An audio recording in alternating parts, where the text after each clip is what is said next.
नमस्कार, 24 की खबर देख रहे हैं आप और मैं हूं आपके साथ दीपिका चांगिर। तो चलिए खबरों की शुरुआत करेंगे।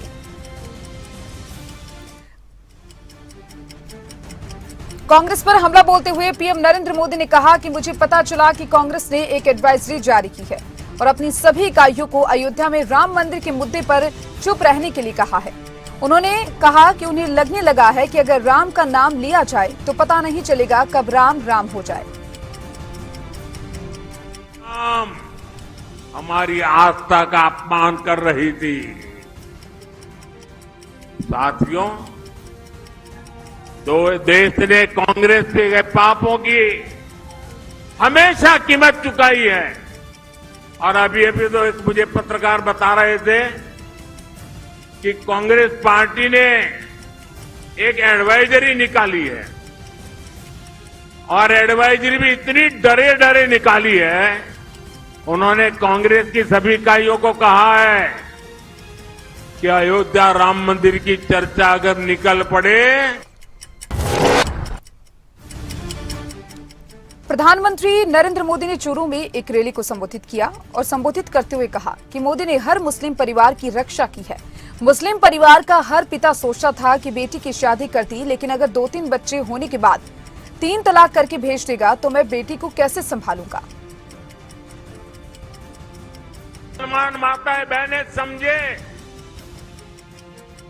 ये 3 तलाक आपके जीवन पर तो खतरा था ही था। मेरी मुस्लिम बेटियों के सर पर तलवार लटकती रहती थी। मोदी ने आपकी रक्षा तो की है, लेकिन मोदी ने हर मुस्लिम परिवार की भी रक्षा की है, क्योंकि मुस्लिम परिवार का वो पिता वो कभी सोचता था कि बेटी की शादी करके भेजा तो है।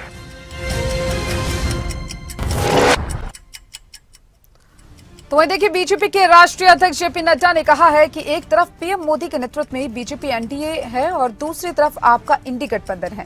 पीएम मोदी भ्रष्टाचार हटाने का आग्रह करते हैं और इंडी गठबंधन भ्रष्टाचारियों को बचाना चाहते हैं। मान बढ़ाना है कि नहीं बढ़ाना है? 19 तारीख को कमल का बटन दबाना है कि नहीं दबाना है? ये भारत की तस्वीर को आगे बढ़ाना है। एक तरफ मोदी जी के नेतृत्व में भारतीय जनता पार्टी और एनडीए, और एक तरफ वो गठबंधन है, गठबंधन इंडी गठबंधन, इंडिया गठबंधन है कि नहीं है? मोदी जी कहते हैं भ्रष्टाचार हटाओ और इंडी गठबंधन कहता है भ्रष्टाचारियों को बचाओ। बोलो किसके साथ चलोगे आप? किसके साथ चलोगे?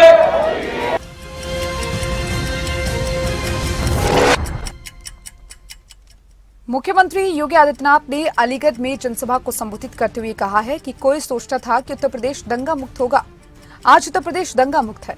कोई सोचता था कि उत्तर प्रदेश कर्फ्यू मुक्त होगा, आज उत्तर प्रदेश कर्फ्यू मुक्त हुआ है और कांवड़ यात्रा भी धूमधाम से निकल रही है। उपद्रव के लिए जाना जाने वाला उत्तर प्रदेश आज उत्सव प्रदेश बन गया है। बड़ी फैक्ट्री है, सीमेंट की फैक्ट्री यहां लगेगी। यूपी में फैक्ट्री 17 के पहले सपना था, आज हकीकत है। कोई सोचता था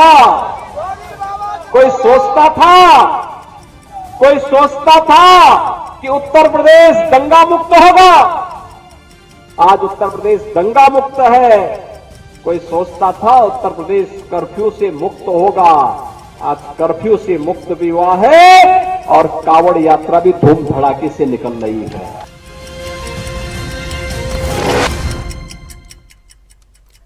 उत्तर प्रदेश के उप मुख्यमंत्री केशव प्रसाद मौर्य ने कहा, सपा कांग्रेस प्रत्याशी नहीं खोज पा रहे हैं और भाजपा मेरा बूथ सबसे मजबूत के संकल्प के साथ हर विधानसभा में बूथ अध्यक्षों का सम्मेलन करने का काम कर रही है। विपक्ष का चुनाव प्रचार अभी तक शुरू भी नहीं हुआ और हमारा चुनाव प्रचार बूथ तक पहुंच गया है। सपा पूरी तरह से साफ है, बसपा बिल्कुल साफ है और कांग्रेस मुक्त भारत है। भारतीय जनता पार्टी मेरा बूथ सबसे मजबूत के संकल्प के साथ हर विधानसभा में बूथ अध्यक्षों का सम्मेलन करने का काम कर रही है, सभाएं करने का काम कर रही है और हमारा चुनाव प्रचार विपक्ष के चुनाव प्रचार अभी शुरू नहीं हुआ, हमारा चुनाव प्रचार बूथ तक पहुंच गया है। सपा पूरी तरह से साफ है, बसपा बिल्कुल साफ है, कांग्रेस मुक्त भारत है, फिर एक बार मोदी सरकार बनने जा रही है।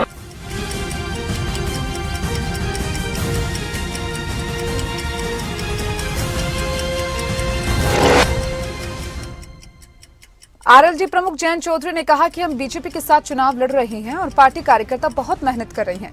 इस समय हम अपने देश के लिए लड़ने के लिए एक साथ आए हैं। हमें मौका मिला है पीएम मोदी के नारों और काम को आगे बढ़ाने के लिए। तीसरी बार ऐतिहासिक जनादेश मांग रही हैं। बीजेपी के साथ हम लोग चुनाव लड़ रहे हैं, बहुत मेहनत बीजेपी के वरिष्ठ नेता कर रहे हैं और एक संतुलित प्रचार अभियान आपने चलाया। तो मैं मंच के माध्यम से आपको धन्यवाद और बधाई देता हूं। आपका बहुत बड़ा योगदान बीजेपी के कार्यकर्ताओं का आज के कार्यक्रम में भी है और हम सबको सीखने का अवसर मिल रहा है। आज हमारी साझी लड़ाई है, ये साझा मंच है और देश के लिए हम लोग एक हुए। मैंने हमेशा सीखा, चौधरी अजीत सिंह जी को बहुत करीब से आपने देखा है।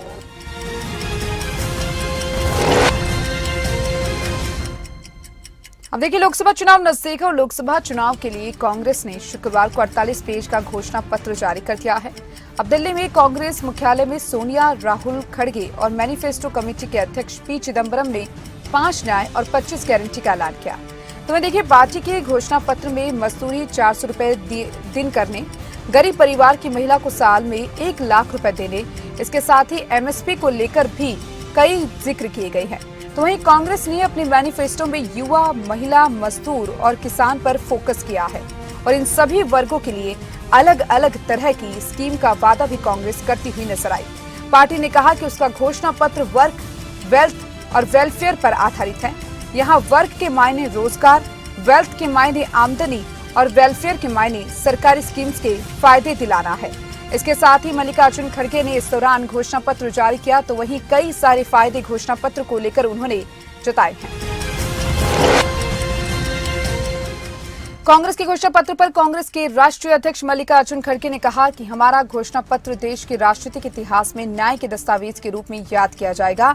राहुल गांधी के नेतृत्व में चलाई गई भारत जोड़ो न्याय यात्रा 5 स्तंभों पर केंद्रित थी।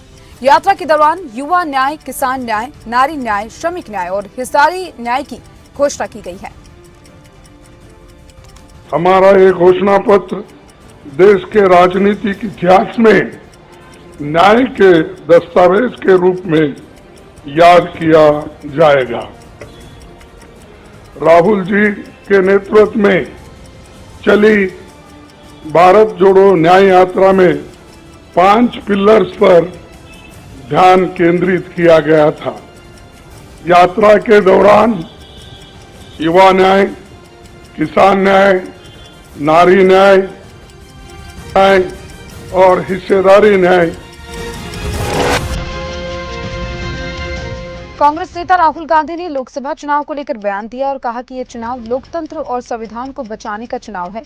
एक तरफ एनडीए और प्रधानमंत्री मोदी है जो संविधान और लोकतंत्र पर आक्रमण कर रहे हैं और दूसरी तरफ इंडिया गठबंधन है जो संविधान और लोकतंत्र की रक्षा करता है। ये लोकतंत्र को और संविधान को बचाने का चुनाव है। एक तरफ एनडीए नरेंद्र मोदी जी जो कॉन्स्टिट्यूशन पर आक्रमण कर रहे हैं, लोकतंत्र पर आक्रमण कर रहे हैं, इंस्टीट्यूशंस को कैप्चर कर रहे हैं, और दूसरी तरफ इंडिया अलायंस जो कॉन्स्टिट्यूशन की रक्षा करता है, लोकतंत्र की रक्षा करता है। तो ये चुनाव इन दोनों फोर्सेस के बीच में है।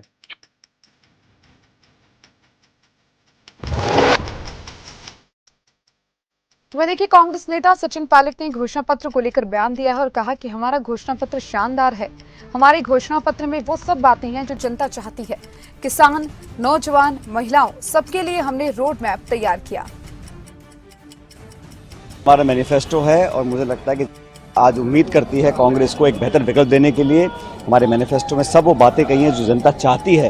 किसान, नौजवान, महिला, मध्यम वर्ग, सबके लिए हम लोगों ने अपनी रोड मैप तैयार किया है। जनता उसको पसंद कर रही है और कल एक बहुत बड़ी जनसभा जयपुर में होने वाली है। उसमें लीडरशिप औपचारिक जो पब्लिक के बीच में जाकर मैनिफेस्टो को प्रेजेंट करेगी। लेकिन राहुल जी ने कहा ये मैनिफेस्टो 98% लोगों का है, भाजपा का मैनिफेस्टो 2% अडानी जैसे लोगों के लिए है। ये बिल्कुल ठीक है कि भाजपा की जो नीति है वो चंद लोगों तक सीमित है और कुछ पूंजीपति, कुछ ताकतवर लोगों के ऊपर सीमित रहती है। हमारी जो मैनिफेस्टो है वो तमाम आमजन, किसान, नौजवान और आम व्यक्ति को लेकर हम लोगों ने मैनिफेस्टो बनाया। वैसे प्रोडिक्शन करते नहीं है, लेकिन राजस्थान में कितनी सीट कांग्रेस जीते?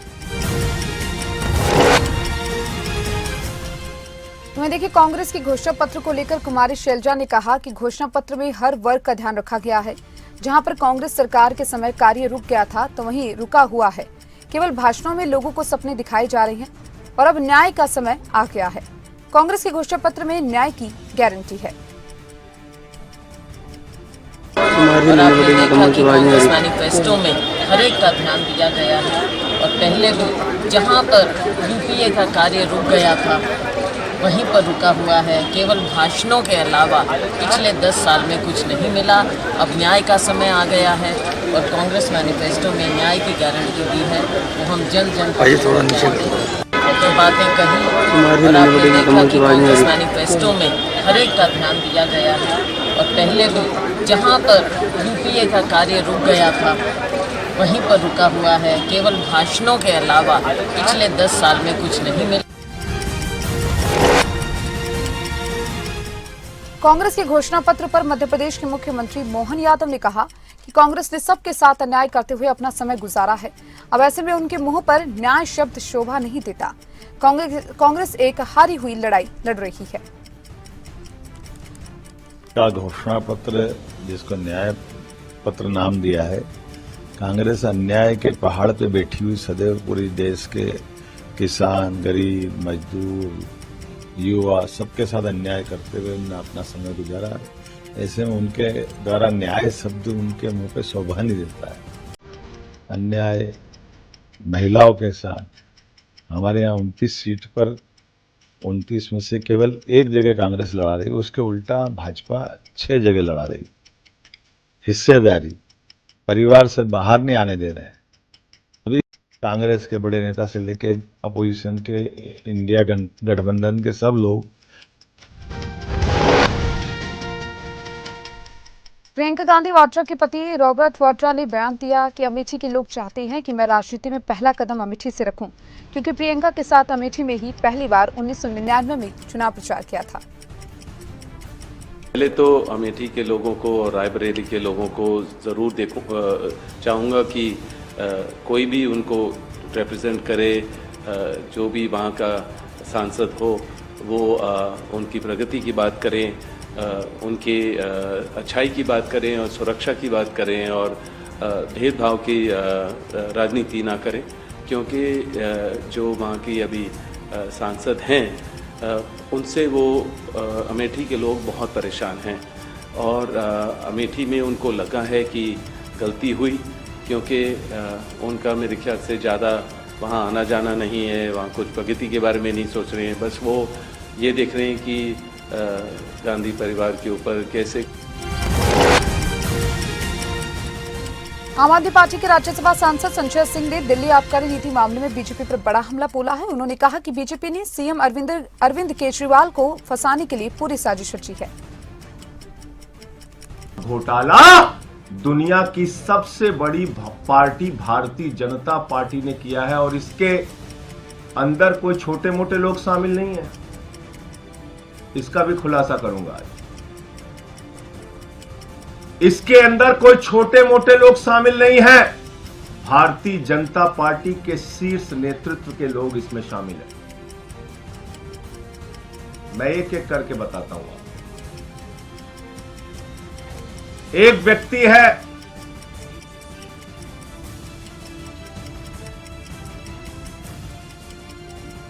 मंगुंटा रेड्डी, जिसने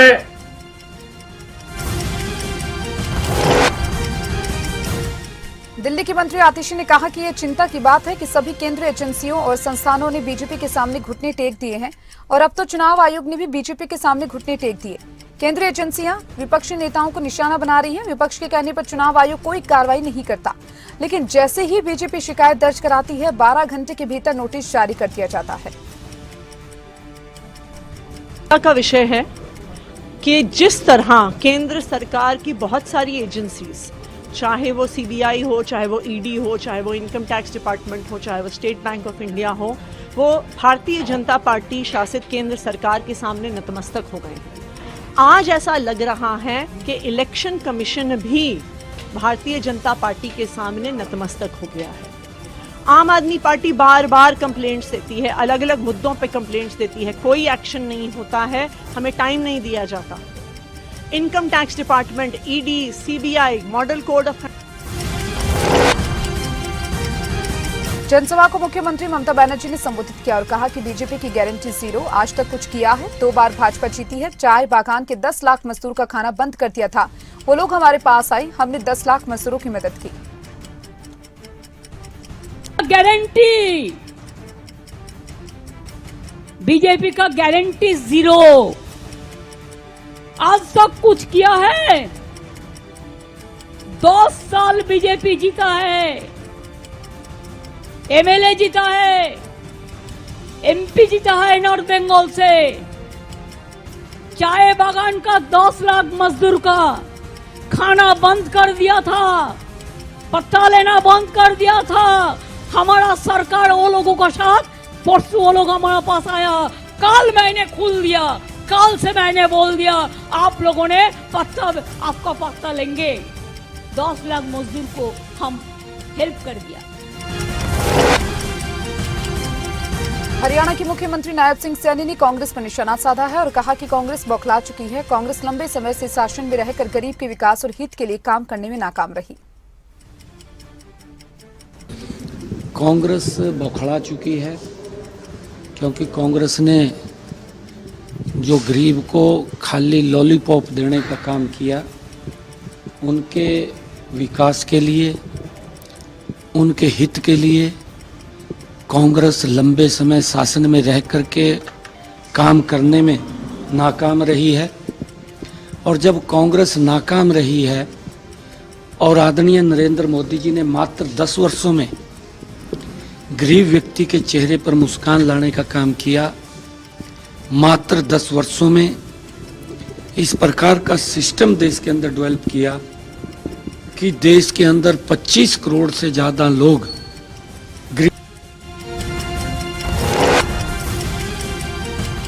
सीएम नायब सैनी ने कहा कि प्रधानमंत्री मोदी ने मात्र 10 वर्षों में गरीबों के चेहरे पर मुस्कान लाने का काम किया। देश में 25 करोड़ से ज्यादा लोगों को गरीबी रेखा के बाहर निकालने का काम प्रधानमंत्री मोदी की सरकार ने किया। लोग कांग्रेस से विमुख हो चुके हैं।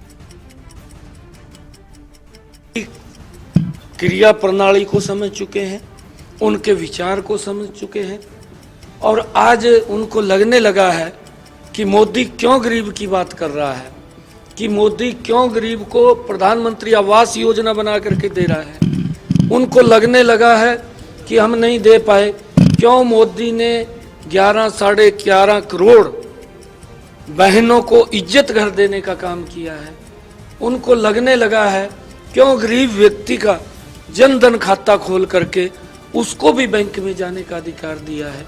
कांग्रेस को आज पीड़ा इस बात की है क्यों गरीब व्यक्ति का आयुष्मान कार्ड इन्होंने बना करके 5 लाख रुपए का अधिकार। लोकसभा चुनाव को लेकर सभी पार्टियों ने अभियान तेज कर दिया है, तो वहीं पक्ष विपक्ष के अलग अलग बयान भी इस दौरान सामने आ रही है। वहीं अब सिरसा की बात करें तो सिरसा से बीजेपी के लोकसभा उम्मीदवार डॉक्टर अशोक तंवर ने विपक्ष पर जमकर निशाना साधा है।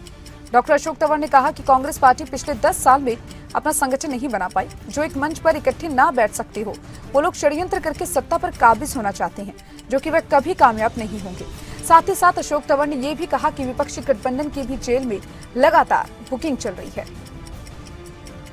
क्योंकि ऐतिहासिक वोट के मार्जिन से हरियाणा की 10 की 10 सीटें जीतेंगी और सिरसा भी उसमें टॉप सीट्स में होगी। तो पार्टी 10 साल में अपना संगठन नहीं बना पाई, तो आप उसकी दिशा समझ सकते हैं कहाँ है। जहाँ एक मंच पर बैठ ना सकते हो, लोगों के बीच में जाकर के उनकी भलाई ना कर सकते हो, वो तो जो है केवल और केवल षड्यंत्र करके सत्ता पे काबिज होना चाहते हैं। तो वहीं देखिए, जेजेपी के राष्ट्रीय महासचिव दिग्विजय चौटाला ने बड़ा बयान दे दिया है और कहा कि बीजेपी का हर जगह जबरदस्त विरोध हो रहा है। उन्होंने कहा कि बीजेपी हरियाणा में 2 या 3 लोकसभा सीटों पर सिमट जाएगी। हम सत्ता में थे 4.25 साल, तो लोग इस बात की चर्चा किया करते थे, लोग कहते थे कि जजपा के लोगों से कोई नाराजगी नहीं है, तो गुस्सा नहीं है। मगर हाँ, ये जो दिख रहा है, जो महसूस हो रहा है, ये भाजपा के कारण। और आज जब हम फील्ड में जा रहे हैं तो कहीं ना कहीं वो आईना हमारे सामने आया है। भारतीय जनता पार्टी के खिलाफ हरियाणा प्रदेश की जनता में खासी नाराजगी है, चाहे पूर्व के मुख्यमंत्री रहे हों मनोहर लाल जी, उनके प्रति, या और कोई कारण है पता।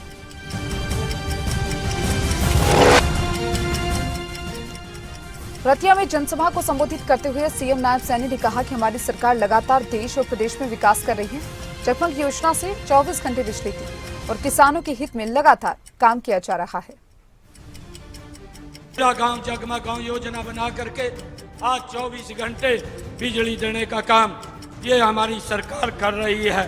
और भाइयों, चाहे पराली प्रबंधन की बात हो, क्योंकि यहाँ पड़ोस के अंदर आम आदमी पार्टी की सरकार है, इस प्रकार से किसानों के ऊपर कटाक्ष करने का काम इसने किया था कि हरियाणा के किसान पराली को जलाता है, पंजाब का किसान पराली को जलाता है और वो सारा का सारा पोल्यूशन दिल्ली में आ जाता है। इस प्रकार की उन्होंने ये कटाक्ष किया था, परंतु मनोहर लाल जी की सरकार जब हरियाणा के अंदर ये काम कर रही थी, पराली प्रबंधन के ऊपर इतना जबरदस्त काम किया। भाजपा स्थापना दिवस पर कार्यकर्ताओं को संबोधित करते हुए अनिल विज ने बड़ा बयान दिया और कहा कि मैंने परिस्थितियों को देखते हुए खुद मंत्री बनना कबूल नहीं किया। विज बोले, ताकत पोस्ट में नहीं, ताकत आदमी में होती है।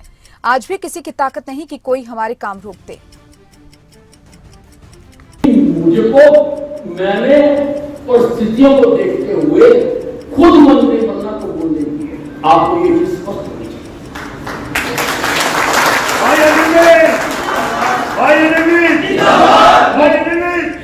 परिस्थितियां क्या थी वो बताने की जरूरत नहीं है, लेकिन मैंने खुद बनना कबूल नहीं किया। लेकिन आपको एक चीज बताना, ताकत फोर्स में नहीं होती है, ताकत आदमी में।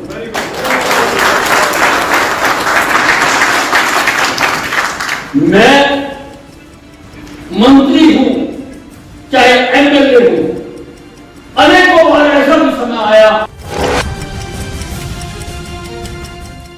मंडी में बीजेपी उम्मीदवार कंगना रनौत को लेकर हिमाचल प्रदेश कांग्रेस अध्यक्ष प्रतिभा सिंह ने बयान दिया और कहा उन्होंने कि सक्रिय तौर पर काम करना भी शुरू कर दिया है। हम भी जल्द चुनावी मैदान में उतरेंगे, हमें विकास पर फोकस करना है। इस बार भी हम विकास के कामों को लेकर जनता के बीच जाएंगे।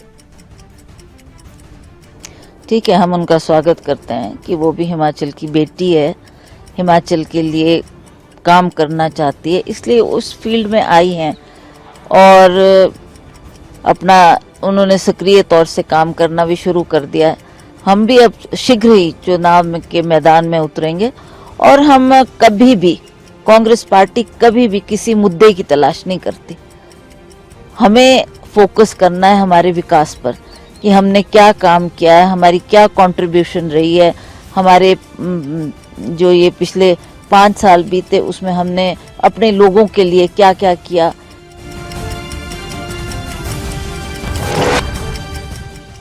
सीएम के बयान पर हिमाचल बीजेपी अध्यक्ष राजीव बिंदल ने कहा कि मुख्यमंत्री सुखविंदर सिंह सुक्खू ने भुट्टो को कुटो का नारा लगाकर प्रदेश में एक बात का संदेश दिया है कि हिमाचल प्रदेश की वर्तमान सरकार में अराजकता से चलेगी, गुंडागर्दी से चलेगी, दादागिरी से चलेगी और कानून व्यवस्था कानून से नहीं, मुख्यमंत्री और कांग्रेस पार्टी की तानाशाही से चलेगी।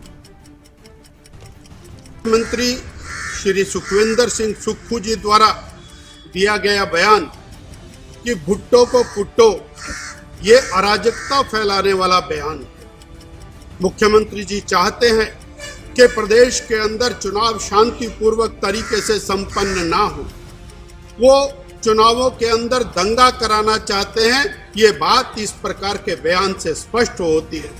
लोकतंत्र के अंदर किसी भी प्रकार का विश्वास मुख्यमंत्री जी का दिखाई नहीं देता। अपनी हार को सामने देखते हुए बौखलाहट के अंदर इस प्रकार के उलझुल बयान देना, यह सर्वथा निंदा। और इन सभी खबरों के साथ 24 की खबर में फिलहाल के लिए इतना ही। तमाम खबरों के लिए देखते रहिए खबरें अभी तक। नमस्कार।